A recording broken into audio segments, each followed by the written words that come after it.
大家好，欢迎回到江峰奥妙。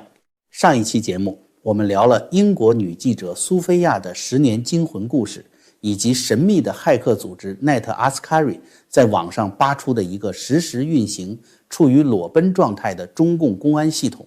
境外人员动态管控平台。有些懂点技术或者自认为懂点技术的朋友可能会问，江峰啊，你放的那些系统截图，那个蓝橙橙的带着点劣质荧光感的接口，看着怎么那么像国内哪个野鸡大学计算机系学生的毕业设计啊？中共堂堂公安部手里握着成百上千亿的维稳经费，他们会用这么土、这么有山寨科幻感的系统吗？这该不会是骇客搞了个假网站来忽悠人的吧？今天我们就跟着骇客的脚步，继续往这台庞大机器的肚子里钻。这一次我们不仅要看看它的外壳，还要拆开它的主板，看看里面的齿轮是怎么咬合的。为什么那个境外人员动态管控平台看起来那么像廉价的科幻网页游戏？大家如果稍微留意一下这几年中国国内的各类政府采购项目，特别是公安政法委系统的智慧城市雪亮工程的招标，你会发现一个有趣的现象，无论是哪家科技公司中标，最后交付的系统接口几乎清一色都是这种深邃的带着荧光特效的大数据栏。骇客们在调查过程中顺藤摸瓜找到了这套系统背后的技术供应商之一，一家深度参与中国雪亮工程的科技公司。在这些公司的官网和产品手册里，这种被称为全息图谱接口或者运维驾驶舱接口的设计是绝对的主旋律标配。大家如果有机会去逛逛北京举办的中国国际警用装备博览会，你走进那个巨大的展厅，放眼望去，各个展台的大屏幕上闪烁的全是这种刺眼的幽蓝色。为什么？因为在中共官僚的审美体系里，这种布满了柱状图、饼图、实时滚动数据和虚拟地球仪的深蓝色接口，能最大程度地满足领导们那种运筹帷幄之中决胜千里之外的权力幻觉。那怎么证明骇客挖出来的这个张家口系统不是一个废弃的演示版，而是实打实正在运转的公安武器呢？ NetAskari 的骇客们在服务器后台找到了一份硬核证据，系统的访问日志。这张截图上的信息量极大，我们可以看到在2026年的3月底到4月初这几天时间里，有大量真实的用户在频繁登录和登出这个系统。这些用户的名字不是什么管理员 A 或者测试员 B， 而是清一色的基层公安机关代号。比如 IP 地址显示为中国河北省张家口市联通的登录记录，对应的用户名是张北兴华路派出所、张北师范路派出所，还有赤城县城关派出所、桥东分局大仓盖派出所等等。这意味着什么？这意味着这套系统已经下沉到了中共维稳体系的最末端，基层派出所。每天那些穿着制服的片警坐在烟雾缭绕的办公室里，打开电脑的浏览器，输入账号密码，正在实时调阅和更新辖区内外国人的轨迹数据。更让人觉得不可思议的是这套系统的底层架构。骇客发现这个管控平台使用了国内一款名为小诺开源的快速开发技术，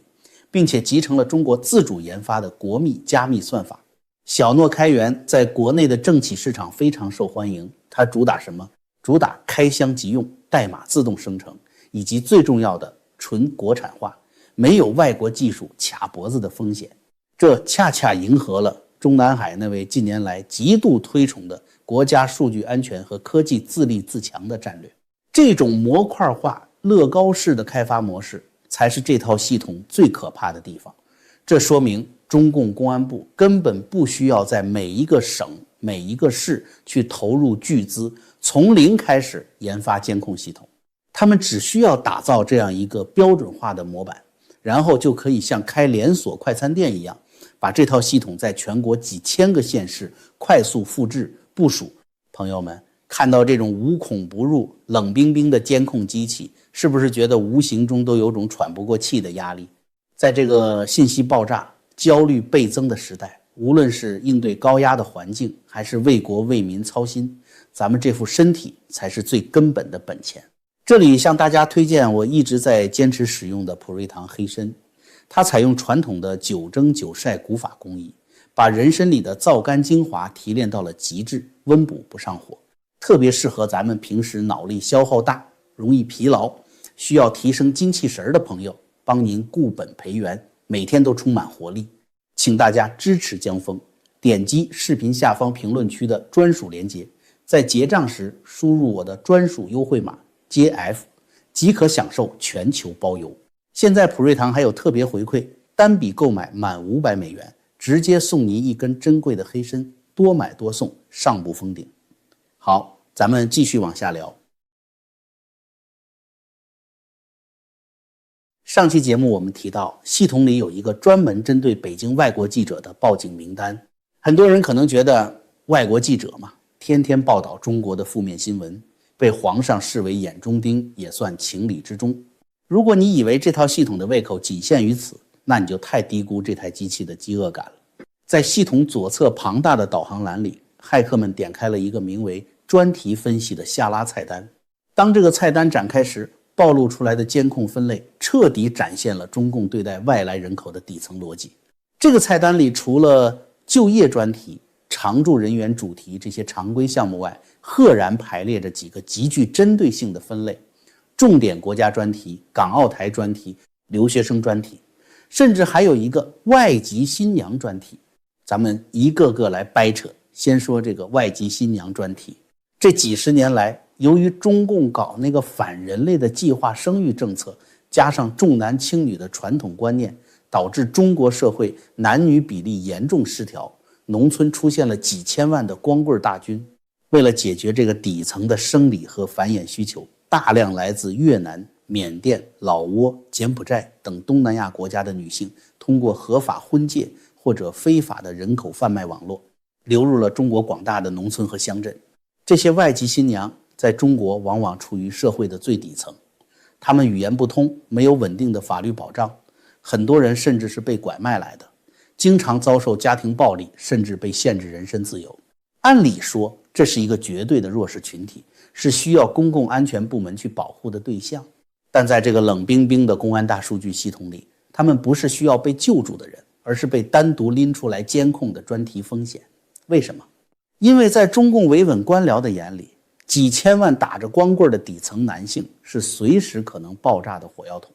而这些外籍新娘如果集体逃跑，或者因为买卖婚姻引发群体性械斗，就会破坏当地的和谐稳定。公安局关心的不是这个越南新娘是不是被铁链锁着，他们关心的是这个女人有没有离开村子的轨迹，她有没有跟其他外籍新娘频繁接触串联。这套系统实际上变成了帮助基层政权巩固人口买卖成果，防止底层社会动荡的高科技枷锁。再看留学生专题，中国的高校里有大量来自非洲、中亚甚至西方的留学生。在官方的宣传里，这叫万邦来朝，是中国教育国际化的政绩。很多留学生甚至能拿到高额的补贴，住着最好的单人宿舍。但在背地里，这套公安系统却把他们当作重点防范对象。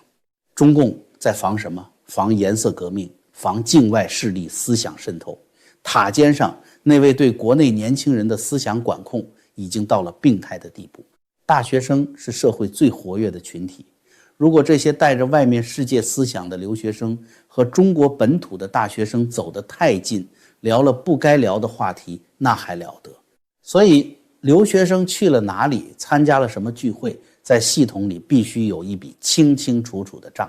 这种对社会各个群体的无差别监视，在系统的数据分析面板上体现得淋漓尽致。骇客抓取了一张名为涉外案事件分析的实时截图，在这张图上我们可以看到对各个国籍人员的精确统计。无论你是来自所谓的友好国家俄罗斯，还是来自意识形态的头号敌人美国，只要你踏上这片土地，在系统眼里，你就是一个潜在的案件触发点，一个带有原罪的数据包。这还不是最绝的，这套系统最让人不寒而栗的功能叫做同行伴行统计。在我们普通人的观念里，我跟谁一起逛街，跟谁一起去滑雪，这纯粹是个人隐私，但在这块大数据蓝色的屏幕上，这成了公安机关深度挖掘你社会关系的核心情报。系统界面上清晰地列出了各种详细的地点，在这些摄像头的注视下，系统精确计算出了每一个外国人与其他人同行的次数。界面右下角有一个同行次数 TOP 10的排行榜。系统甚至把这种伴行关系分成了基础伴行、初级伴行、中级伴行、高级伴行和深度伴行5个密接等级。这是什么概念？这意味着人工智能在后台昼夜不停地观看成千上万个摄像头传回来的画面。他发现外国人 A 和外国人 B 在周二下午同时出现在了某个咖啡馆的门口，周五晚上他们又一前一后走进了同一个小区。骇客们还找到了一份国内科技公司申请的专利图纸，这张黑白的关系图谱专利图完美解释了这种 AI 连连看背后的算法逻辑。图纸上密密麻麻地画着各种圆圈和箭头，这是一个巨大的图数据库。一个嫌疑人 P1， 他的属性包括姓名、性别、身份证号，他名下有一辆车，这辆车在某个时间出现在了某个案发地点，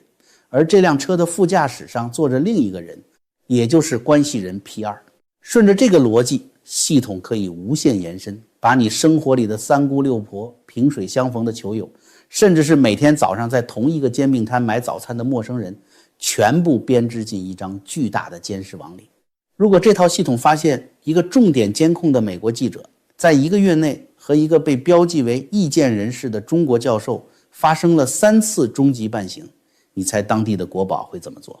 系统会生成一份带有红灯预警的威胁报告，直接推送到主管领导的桌面上了。这就是技术赋予集权的最高效的统治方式，用原数据来定罪。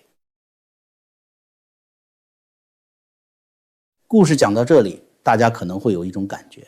那些坐在监控屏幕后面的警察一定很有权力感吧？如果你这么想，那你就太不了解中共这个绞肉机体制了。在一个绝对集权的数字时代，没有人是安全的，没有人是自由的，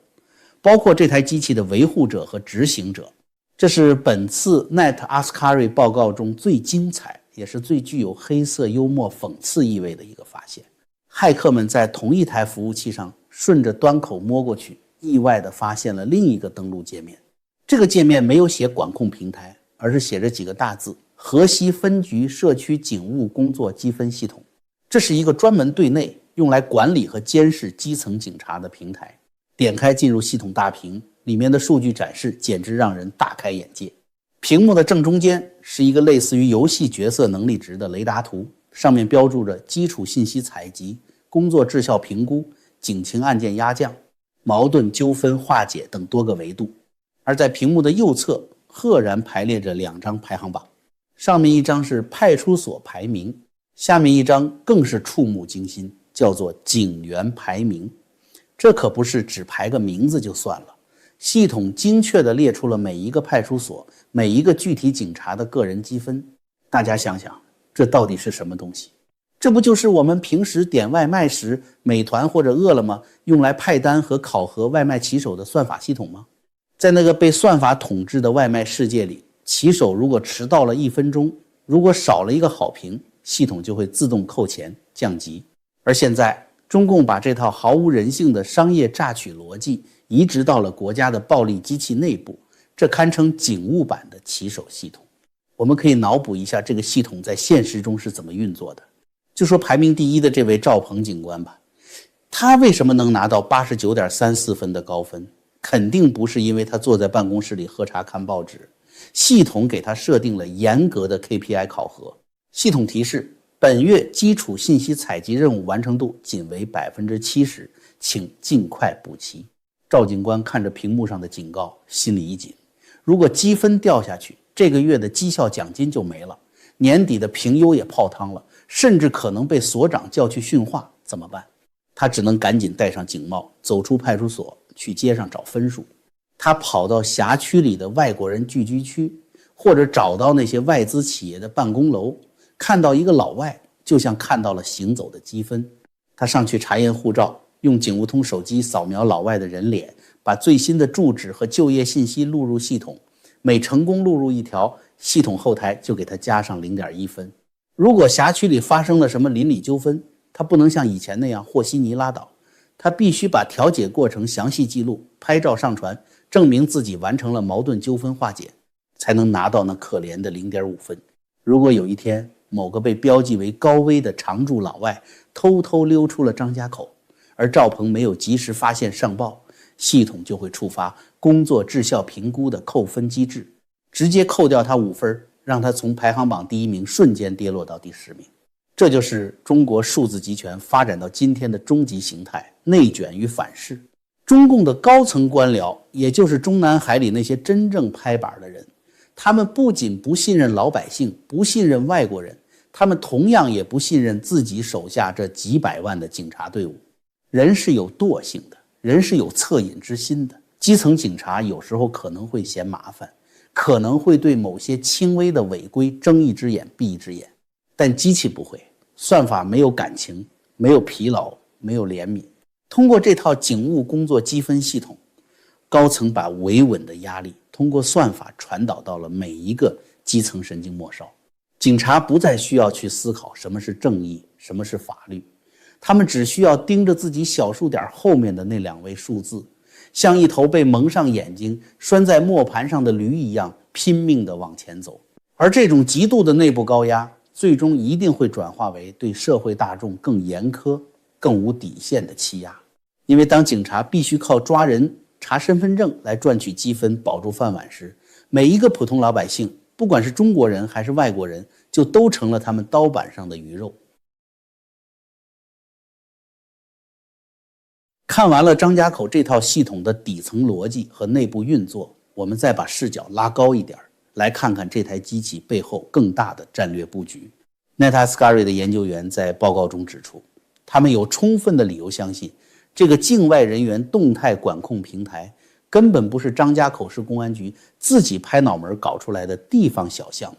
它是中共庞大的血量工程中一个极其重要、专门针对海外人员的分支模块。血量工程这个名字听起来带着一股浓浓的文革遗风，它源自毛泽东当年的一句名言：群众的眼睛是雪亮的。在过去，这句话意味着发动朝阳群众、居委会大妈用人盯人的方式进行社会控制。而从2015年开始，中共投入数以万亿计的资金，把这句话进行了彻头彻尾的数字化升级。他们把摄像头从大城市的十字路口一路装到了农村的村口、小巷，甚至接近了老百姓自家的电视机顶盒里。他们要打造的是一个无死角、全天候的全景敞式监狱。这种系统性的布局早就已经超出了张家口的范围。大家还记得2021年路透社的一篇独家报道吗？当时路透社披露了一份河南省公安厅的招标文件，那份文件简直就是今天张家口系统的前传。河南公安厅当时花了500万人民币，委托国内知名科技企业东软集团开发一套拥有3000个人脸识别摄像头的监控系统。那份招标文件里白纸黑字地写着，系统要专门针对外国记者、国际留学生以及非法居住的邻国女性，也就是我们前面说的外籍新娘，建立个人档案。最绝的是，河南的系统把外国记者按照风险等级分成了红、黄、绿3个级别，实行所谓的交通灯管理。如果一个被标记为红码的外国记者，只要在河南境内买了一张高铁票，或者住进了一家酒店，系统就会立刻启动战时预警机制，当地的警察必须马上出动，对其进行尾随控制。2021年河南爆出招标文件，2026年骇客在河北张家口发现了已经成熟运作的实体平台。这两者之间的呼应彻底证明了，对外国人在华行动进行地毯式的大数据监控和 AI 关系网分析，是中共公安部从上到下贯彻的国策。但如果你以为只要你不住在中国，这套系统就与你无关，那你就大错特错了。这台机器的野心绝不会止步于中国的国境线，这种监控模式正在疯狂地向海外溢出。怎么溢出？首先是通过那些看似人畜无害的超级应用程式，不管你身在伦敦、纽约还是悉尼，只要你的手机里安装了微信、支付宝，只要你在用这些软件跟国内的亲友联系，或者在唐人街买杯奶茶扫码支付，你的位置信息、社交关系网就已经在不知不觉中被源源不断地传送回了位于中国境内的数据中心，最终汇入到了公安部的大数据池子里。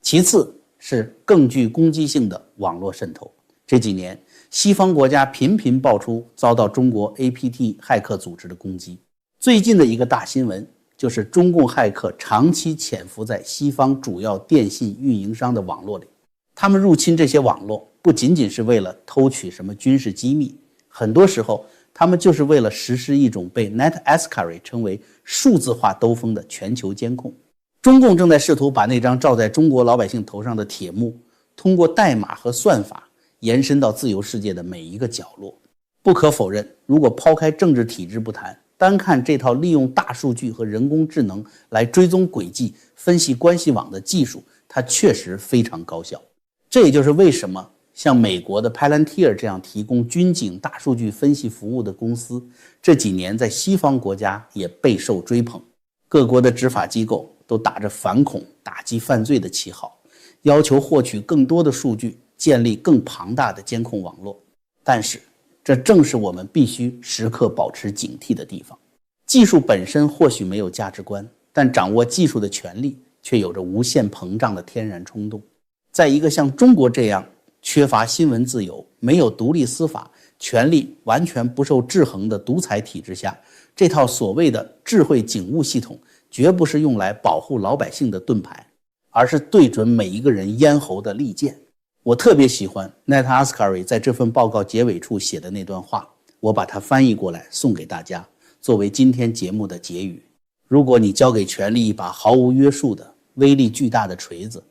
那么总有一天，在权力眼里，所有的人都会变成需要被敲打的钉子。好，今天就聊到这里，请一定要给江峰点个赞。还没订阅的朋友，赶紧点击订阅并打开小铃铛。同时也请大家多多把这期节目转发给你的朋友。感谢大家的观看，咱们下期节目不见不散。